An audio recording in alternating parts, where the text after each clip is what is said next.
10 boksingerong Pinoy na kailangan mong abangan. Pag-usapan natin yan mga chong. Kung hindi ka pa nakasubscribe, ay mag-subscribe ka na. At huwag kalimutan, i-hit ang notification bell para sa madami pa natin usapan. Time out.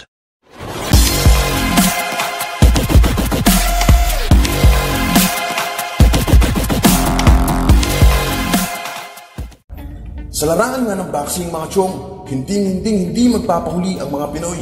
Sa bawat dekada nga mga chong, ay hindi tayo nawawala ng isang world champion. Katunayan nga niyan ay si Manny Pacquiao na world champion sa 4 na dekada, 90s, 2000, 2010s at 2020s. Ngayon, may 10 Pinoy boxers na sa tingin ko ay magpapatuloy sa pagbibigay ng karangalan sa bansa at huhulma ng kanyang pangalan sa world boxing. Unahin natin, number 10. Christian Fitz Laurente. Si Christian Fitz Laurente mga chong ay bago pa lamang sa professional boxing. Siya ay tubong General Santos City. Nag-professional debut noong April 30, 2019. Siya ay kasalukuyang lumalaban sa pagitan ng super featherweight at lightweight division.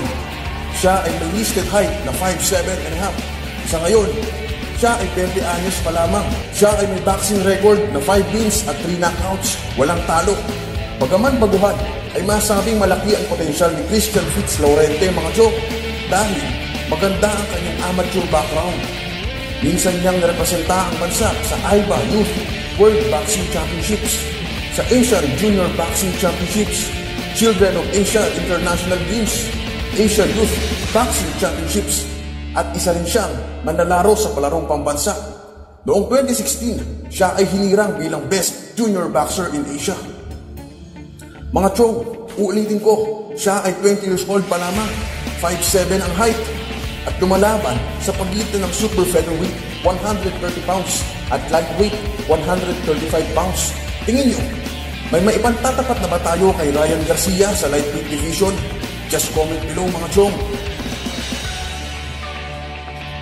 Number 9, Carl James Martin. Si Carl James Martin mga chong ay isa sa inaabangang rising star ng Pilipinas. Ang ibang analyst na ay sinasabing next Manny Pacquiao daw siya. Siya ay tubong lagawin daw. Sa edad na 21 years old, si Carl James Martin ay may record na 15 wins at 14 via knockout. Kasalukuyang lumalaban sa bantamweight division. Mabilis at nasabi niyang malakas ang ifugaw warrior na ito mga chong.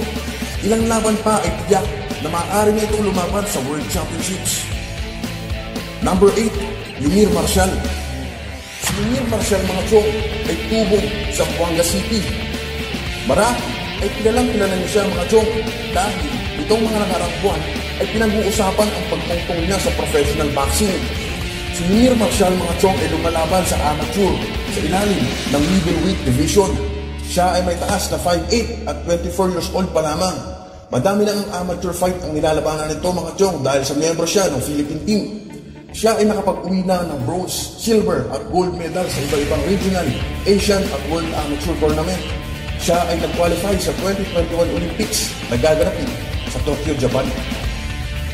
Madami ng mga promoter na nag-aagawan para makuha si Yumir Marshall at isa na nga dyan ang MP Promotions ni Senator Manny Pacquiao.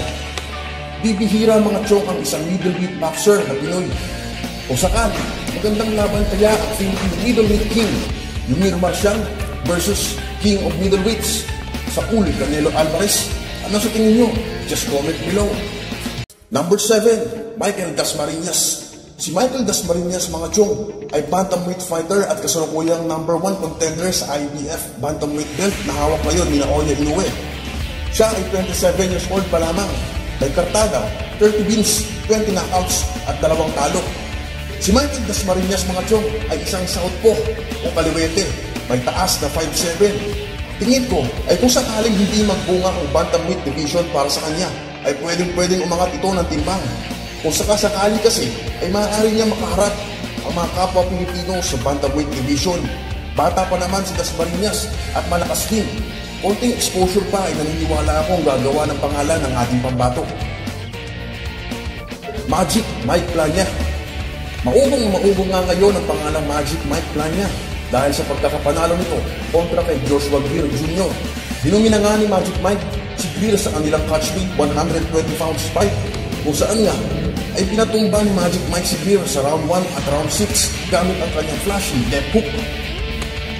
Si Mike Plania mga chong ay lumalaban sa Super Bantamweight Division 122 pounds. Siya ay tubong General Santos City.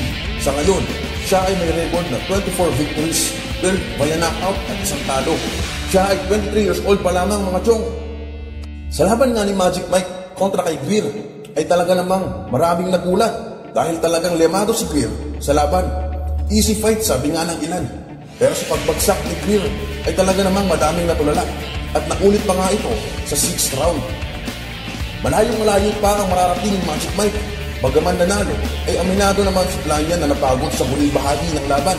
Mga chong, abangan natin ang pangalang Magic Mike Plania. Number 5, Albert Pagara. Si Prince Albert Pagara ay minsan na din gumawa ng ingay dahil sa mga laban ng Pinoy Pride.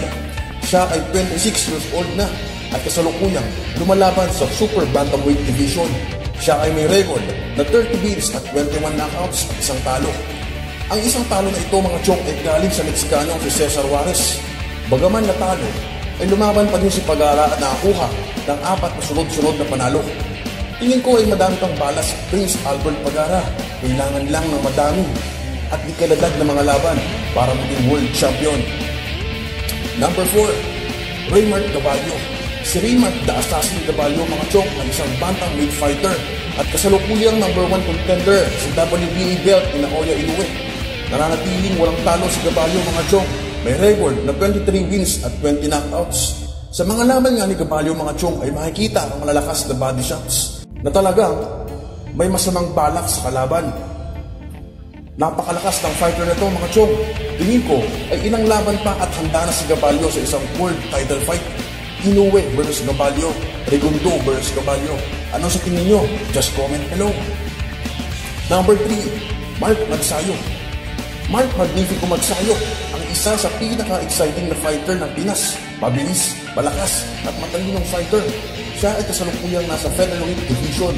Sa pagkakapirma niya nga sa MP Promotion, sana ay mabigyan na talaga siya ng mas magaganda at ikaladad na laban. Tingin ko ay makakaya niyang maghari sa Featherweight, Super Featherweight at Lightweight Division. Agree ba kayo mga chong? Just comment below. Number 2, John Riel Casimiro. John Riel Cuadro Alas Casimiro, isang 3 Division World Champion kasalukuyang pinahunting si Naoya Inoue. Bagaman maliit ay madami nang napatunayan si Cuadro Alas. Ang huli nga ay napadapain niya si Solano Tete para makuha ang WBO Bantamweight belt. Siya ay may record na 29 wins, 20 knockouts at 4 na talo. Isang technical na fighters, Casimiro mga chong, hindi masyadong bumibitaw na maraming suntok. Base na din sa mga laban niya, ay makikitang pumipili siya ng mga suntok na papakawalan. May tulog talaga ang kalaban mga chong kapag tumama ang uppercut at ang hook na solid. Number 1, Jerwin Angkahas. Si Jerwin Angkahas ang kasalukuyang IBF Super Flyweight Champion. May record na 32 wins, 22 knockouts, 1 loss at 2 draws. 8 beses na nga niyang naidedepensa ang titulo mga chong. Makikita nga sa mga laban niya na may pagkakahawig ang mga galaw niya kay Manny Pacquiao. Malakas at matalinong fighter din si Angkahas mga chong. Makikita ang relax siya sa mga laban. Hindi basta-basta nakakasar. Disiplinado kumbaga. Sa edad na 28 years old ay madami pang mapapatunayan si Angkahas. Ilan niya sa mga champion sa kanyang division ay sina WBA champ Roman Chocolatito Gonzalez, WBC champ Juan Francisco Estrada at Kazuto Ioka ng WBO champ. Para sa akin, kung hindi siya makakuha ng unification bout ay tumaas siya ng timbang. Tingin ko ay makakaya niyang mag-champion sa 3 o higit pang division. Ano sa tingin niyo mga chong? Honorable mentions. Number 11, Jack Tepora. Bagaman natalo sa huling laban, tingin ko ay madami pang bala si El Capitan Jack Tepora. Training lang ng training.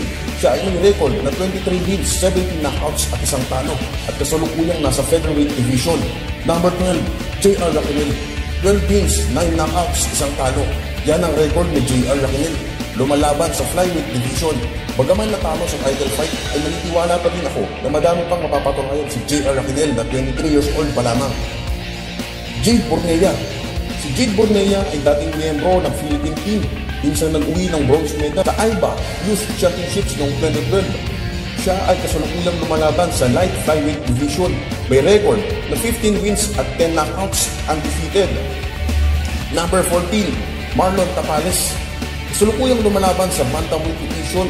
May record na 33 wins, 16 via knockout at 3 talo. Minsan niyang ginawakan ang WBO bantamweight belt. Bata pa si Tapales, mga chong. Tingin ko ay makakapagbigay pa siya ng karangalan sa bansa. Number 15, KJ Catraha. Lumalaban sa super flyweight division. Nananatiling walang talo, mga chong. May record na 11 wins at 9 knockouts. Medyo kailangan lang siguro ni Catraha, mga chong, ng mas madaming laban. At ihahabol ko na din Dodi Boy Peñalosa Jr. Isa nga ito, mga chong, sa mga inaabangan kong laban dati. Napakalakas ng kaliwa niya. Natural na featherweight. May record na 19 wins at 15 knockouts, undefeated. Sana ay maisipan niyang bumalik sa ring. Tiyak na magiging world champion siya. Ano na ba balita sa kanya, mga chong? Comment na naman dito, mga chong. Hanggang dito na lang muna, mga chong. Maraming salamat.